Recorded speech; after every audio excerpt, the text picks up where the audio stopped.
সুধী দর্শকবৃন্দ এবং শ্রোতাবৃন্দ, আজ আমরা নবগ্রহ স্তোত্রম পাঠ করিব।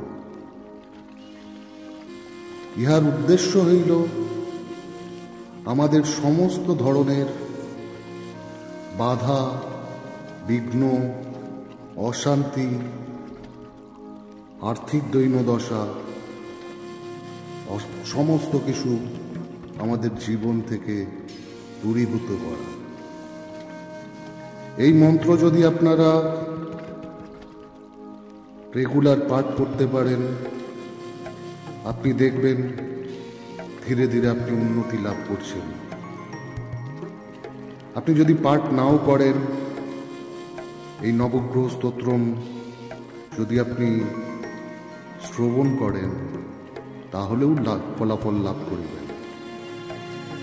তো আসুন আজ আমরা নবগ্রহ স্তোত্রম পাঠ করি। নবগ্রহ স্তোত্রম। ওম জবাকুসুম সংকাশং কশ্যপেয়ং মহাদ্যুতিম ধন্তারিং সর্বপাপঘ্নং প্রণতোऽস্মি দিবাকরম দধিশঙ্খ তুষারফং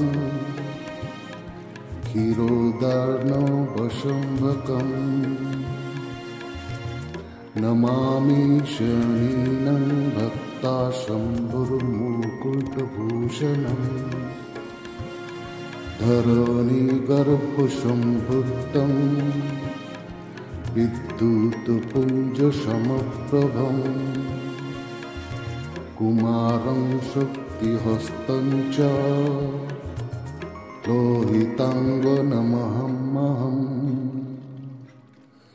প্রিয়াঙ্গুকলিকাশ্যামং রূপেণ প্রতিমং বুধম সৌম্যং সর্বগুণাপ্যতং তং বুধং প্রণমাম্যহম দেবতানাং ঋষীণাং চ গুরুং কনকসন্নিভম বন্দভূতং ত্রিলোকেশং তং নমামি বৃহস্পতিং হিমোকুন্দ